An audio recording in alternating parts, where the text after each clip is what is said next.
Joe Manchin apparently not ready to follow Arizona Senator Kyrsten Sinema, he said, and ditch the Democratic Party, faux pas there. He's leaving the door open, apparently. I don't know how you get more independent than I am, he said. I look at all the things, and I've always looked at all these things, but I have no intention of doing anything right now. Whether I do something later, I can't tell you what the future is going to bring, end quote. Karl Rove's got a theory on that. Hello, sir. Good morning to you. Morning. Is he going to do the same thing, or is he going to still caucus with Democrats even if he were to do that? Yeah, he'd still caucus with Democrats. But first of all, big difference between Arizona and West Virginia. In Arizona, independents can vote in any primary they want. They can walk into the booth on primary election day and say, I want a Democrat ballot or a Republican ballot. Not so in West Virginia. In West Virginia, only registered partisans can vote in the primary. So in West Virginia, if Joe Manchin wants to run as an independent, he can't run in the Democratic primary. Kyrsten Sinema could still say, I'm seeking re-election as a Democrat, but I'm an independent, and independents, I want you to come into the Democratic primary to vote for me.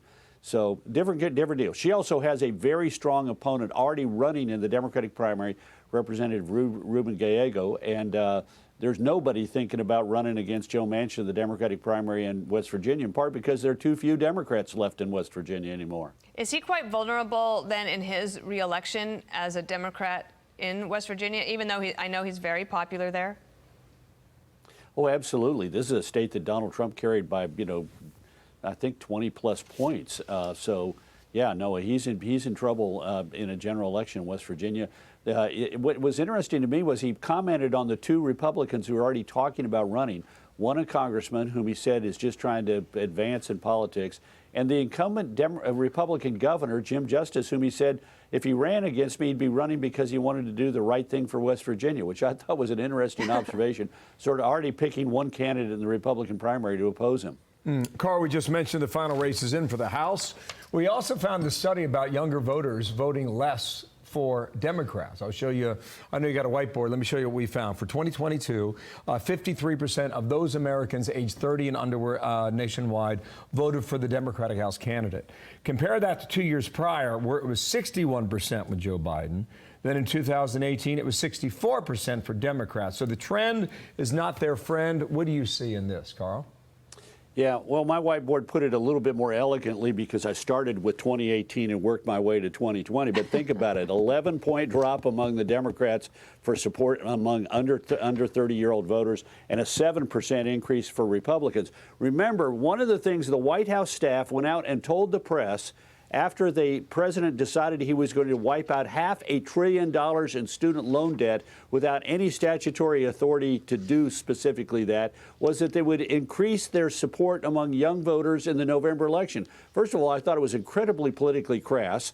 We're going to take $500 billion of taxpayer money and use it to try and buy bigger turnout among young voters, but that didn't work because they dropped even over 2 years ago when in the presidential race they dropped by 8 and the Republicans picked up by 5. But over the 4-year period, you're right, down 11 for Democrats, up 7 for Republicans. Not a good trend line for the Democratic so-called emerging majority. But then if you put this, let's go fast forward 2 years to a presidential election, then do you expect that to hold, or Democrats continue to try to, well, Democrats, winning that vote?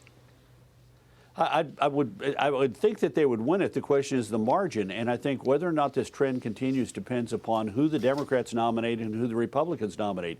If the Democrats nominate Joe Biden, I think part of the problem is that younger voters under the age of 30 say, why do we have somebody who's going to be 82 if he gets reelected and 86 at the end of his term? And if the Republicans nominate somebody who is younger, younger voters may say, yeah, I think that person, maybe they don't share every view I have, but I think they're up to the job, and I'd feel more comfortable with having somebody younger. We've been through this drama before. In 1959 and 1960, we had an exemplary president in the form of Dwight D. Eisenhower, but he had been born before the turn of the century, and two young men in their 40s, veterans of World War II, stepped forward.